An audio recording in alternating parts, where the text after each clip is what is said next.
And already there's a Steve sticker. Oh my god. Like, look, am I upset the character's in here? Let me put it this way. I can care less. I'm not happy, nor am I upset. I'm indifferent to it. Indifferent? Yeah, I'm indifferent to it. Alright then. In any case, we aren't seeing Steve. We are going to see Bowser versus Palutena right now. And we saw this matchup previously with Sans versus... Who was the Pollo? I'm trying to remember. Oh, man, it's been a while. But that matchup was very much... Okay, Sans hits you in the face. And then Palutena just kind of says, all right, well, I'm going to hit you with a nair and just get things going. It was midnight. I think it was midnight. So, yeah, it was things. Bowser's such a big body that he just... One nair strings into itself, and then you do a reverse nair, and then it strings into itself yet again. Like, it's just not good. Bowser's definitely a big body, and Bowser definitely gets comboed by Palutena pretty hard. But there's one thing that I've said previously that matters a lot in this matchup. Bowser doesn't care if Bowser gets hit. He's at 60, he doesn't really care. Yeah, him at 60 is not really a big deal. However, much like a lot of the heavies, his recovery is easy to mess with, and Pollo can get out there. As it is right now, 65 on Palutena versus a max rage Bowser. A max rage Bowser who has already put on a significant amount of damage on this Palutena. He's going to go for the down tilt, but two framing that is pretty difficult. God, it's insane just looking at these percents. And to answer your question, Chogo, yes, these are both Mexican players, and they indeed were both talking Spanish in the chat. So these guys either have played each other a good amount or are very aware. Oh my god, that up smash almost worked, but that's going to be on the platform. Not enough to take Palutena here. And thank you, Alex, for coming on in here. And yes, you are seeing Pollo take it out here.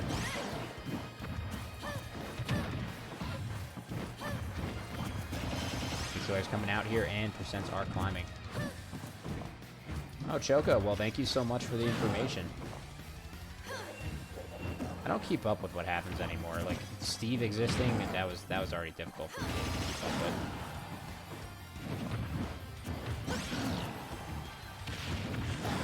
And that is going to take it off the top there.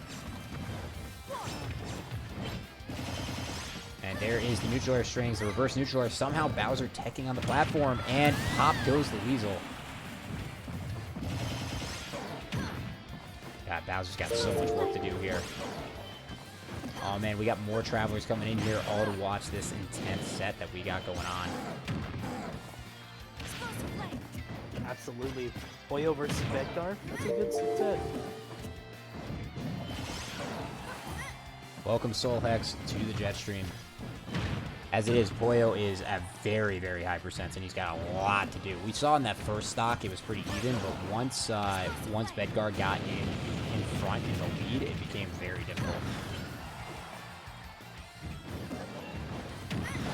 Again, just keeps hitting him off. Like, he can't get back to center stage here. Neutral airs, the forward air not going to work though. Oh man, the drag down nair into up tilt, that would have taken it. Up tilt's surprisingly strong, but gets a little too close for comfort. Explosive flare in the face. Bedgar going to take game one here. No, I do. Good point. DQ.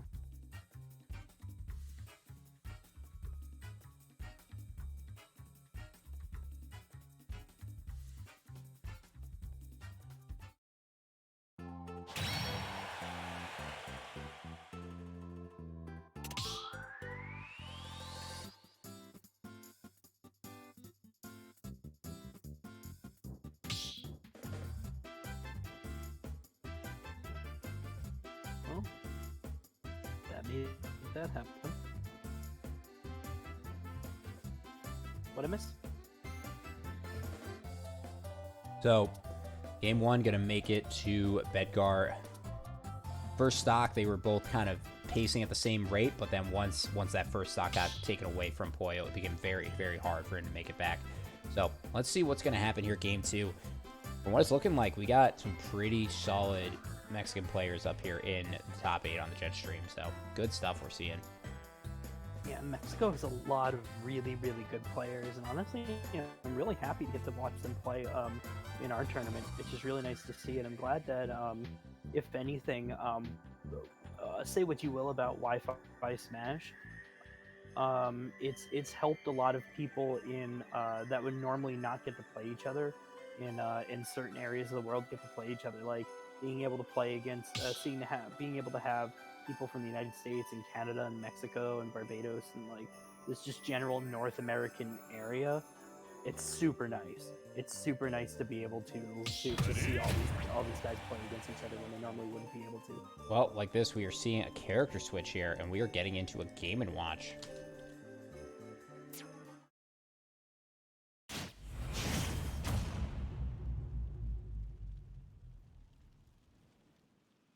So, yeah, that's a reasonable. It's fine. I mean, I think he just wants to try this out. I mean, we'll see what this does. I mean, you know, Game & Watch is an awkward character that's got pretty good tools that can work well against Palutena, so interested to see what happens here. As it is, though, Game & Watch is very light, so... You know what I'm hoping for? Oh my gosh, did he just... I'm hoping for Buddy. Oh my god. Oh man, that did just... That like, covered her in ink. But that only did, what, 35? Yeah, because it's based on No, I get that, but what I'm wondering is... Oh my god, that up smash. What I'm wondering is does that move just have insane knockback scaling? Because that didn't send her anywhere, but we know Bucket kills. No, it's based on the knockback of the moves that you absorb. Okay, okay. And it only few hits of explosive from the last one. So right. The major knockback is at the end, so that's why I didn't send her anywhere. Okay, that makes a lot more sense. As it is, 100% on both these players, and the bacon's coming in, but dash attack gonna come under the neutral air somehow. Well, someone's gotta bring home the bacon. That was really bad because there was no laughter, there was just pain. Yeah. No, I feel it too. Not gonna take it yet. Almost with the bomb, but the bomb gonna hit it off stage and explode. Nice stuff, but there is a bear to return the favor. This is, oh my god. Neutral air trains that we got coming out from both these players right here.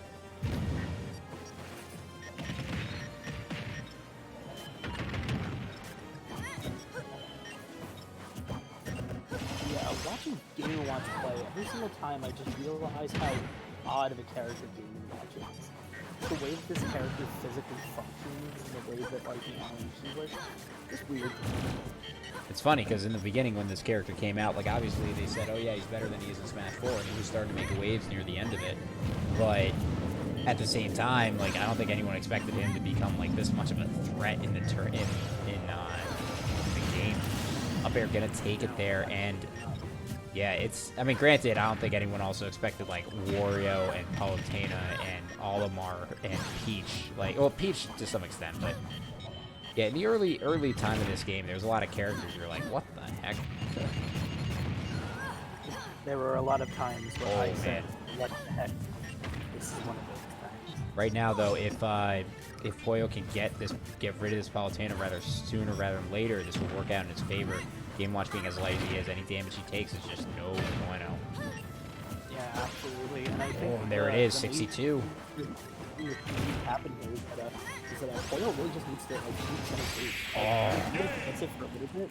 And I was seeing a little bit of it last game too, but they're going to take the second game of this, and that was up to you. What I was seeing earlier was also that it just doesn't seem like Pollo can keep center stage against Bedgar, and obviously that's going to cause issues for him playing two characters that do significantly better when they have some kind of stage under their feet. Yeah, this is definitely one of those cases where once he's pushed to the side, definitely hurt. Not for nothing, Pollo did very well on that second game. So I don't think he needs to necessarily switch. I think he's just gotta keep his cool and kind of figure out what he's learned from this game. But yeah, this is a set. This is a set.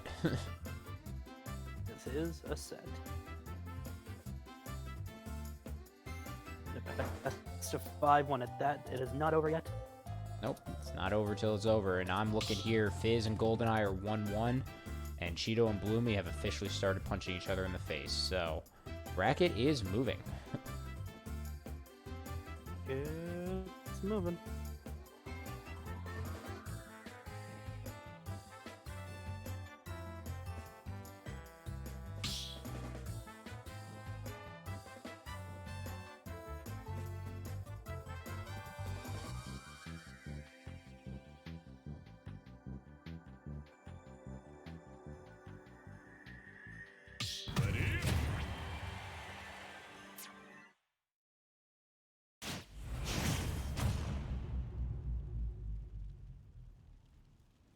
All right, and we are seeing a third character now running into a Dark Samus.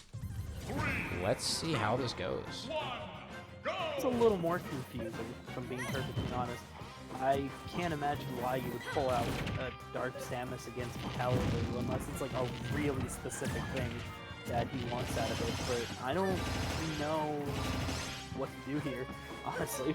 Yeah, we'll find out. I mean, here's the thing. Like, I keep thinking about matchups and everything, and the end of the day is I've learned that I really don't understand a lot about matchups because there's just so much variety in this, and we've seen it where, like, the difference between how a matchup is for, like, mid-level players is so different than high versus top level. So it's hard for me to state this. I mean, from what I can tell right now, Samus has the weight buff versus Pollo, and Samus also, on this stage in particular, is able to get kills off the side much easier than Pollo is from the top.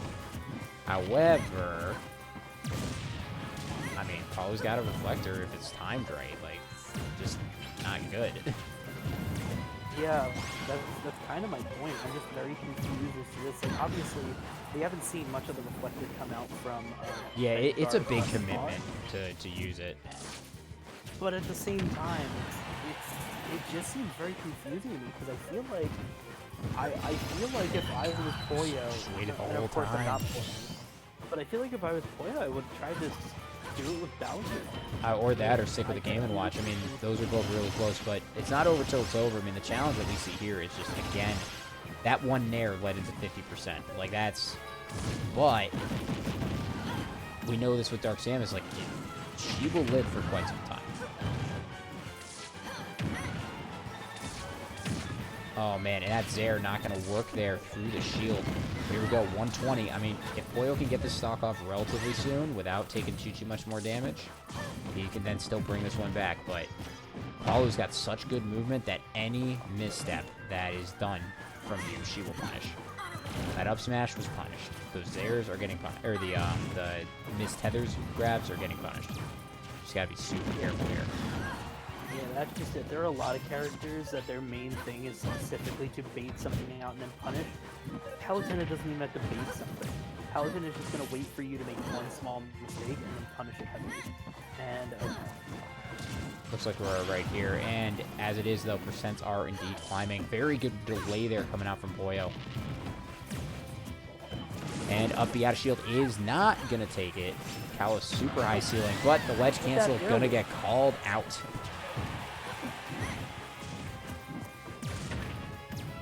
No one ever expects the bear after update. Unless you're playing with Sonic. Expect the bear after.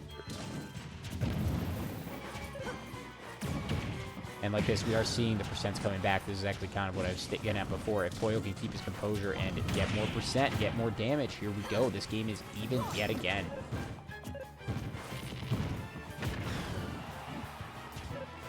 And this whole entire stock, I mean, remember what you said about if Pollo can get center stage?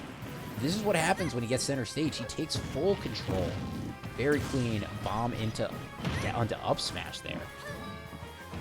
Yeah, it's just one of those things that a lot of people don't realize how much having center stage is the tide of the match. If you just let yourself plant your feet and kick some butt in like just the middle of the stage, like a good old fashioned fight should be, you get a lot out of it. Now, not for nothing, there are characters such as Weepin and whatnot that do excel at the ledge, but yeah, from what I'm seeing against Palutena, you want to keep that center stage against her. You really do, because she's hard to get in on. So you want to give her less space to work with. Gonna get the grab here. Oh, and that A is going to tip right up there.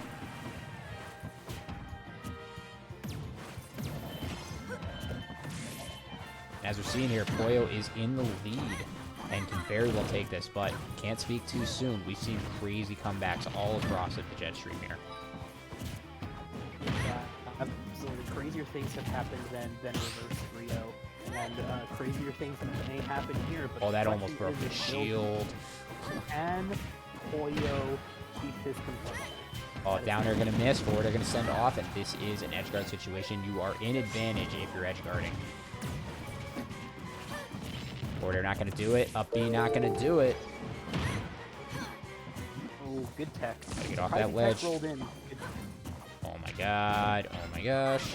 And yeah, this is up throw you can is see that not going to do it yet. One back air will in fact do the trick. And I think if he gets a little bit more pummeling, he gets another throw, it'll do it, but Fair will do it anyway. So that's that for you. Pollo versus Bedgar, and here we are. Game 3 going to Pollo. Able to turn this around. Will he get a reverse 3-0? Find out. Good stuff here. Good stuff that we're seeing. This time on Dragon Ball Z.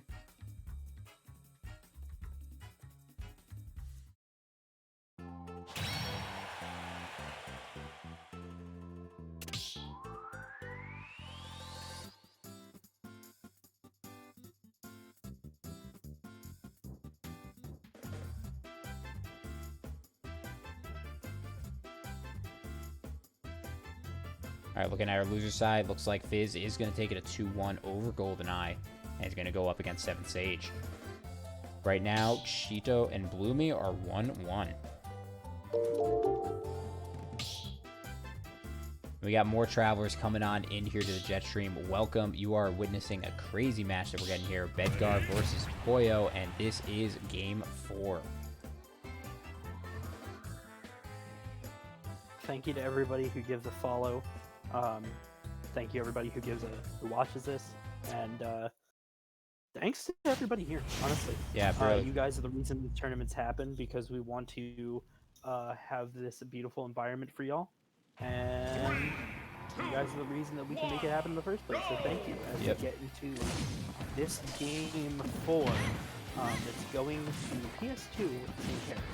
Yep, and as always, we will be backing up all these videos and everything on YouTube. You can get the link right there. That top 8 graphic will be up tomorrow, so get into it. We're seeing a lot of movement coming out here from Bedgar here. This is his counter pick, so let's see what we get going on here. Yeah, Palutena can do a lot with fighting. Oh, man. Not going to snap ledge there, and that's going to take more damage for it. Pollo's got to get back to center, just like you were stating. The longer Pollo stays off ledge, the more damage that he will take. Yes. The whole entire time, he's been just trying to get back, and that explosive flame is going to send to the sky. 16.6% coming out here from Bedgar. I'm gonna relay a personal thing here. Have you ever just been like getting heavily edge guarded by Palutena specifically, and have sat there and went, you know what, screw it, and jumped directly into the explosive flames, so that way at least the stock will be done? I have not. Okay, maybe just me then.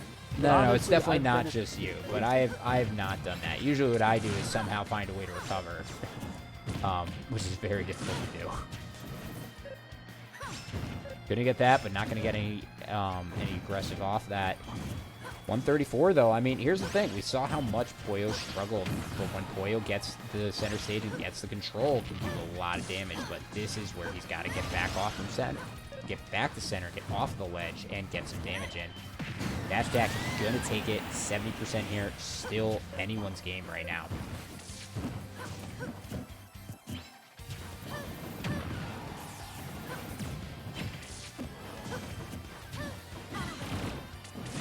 Using the up air to actually low profile the auto reticle, pretty interesting. Yeah, that isn't something that I normally see, but I think Dark Samus just moves a bit differently because of the way that the characters like animations are and stuff.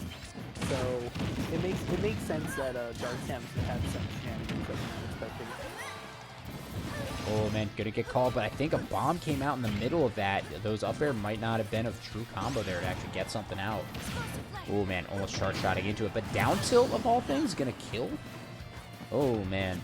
74 here on Pollo. This can still go either way, but the Nair train is sticking here, and there's the reverse Nair. Only taking 30 seconds from that exchange. That could have been 60, so...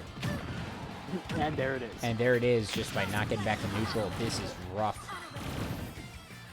That's basically what it is. Just, I don't think it's necessarily been Palutena. I think it's specifically that Bedgar has been holding center stage, or at least holding the majority of stage control. Oh, Pollo, man. and absolutely refusing Pollo any room whatsoever. And even though Pollo took that game 3, game 4 goes to Bedgar.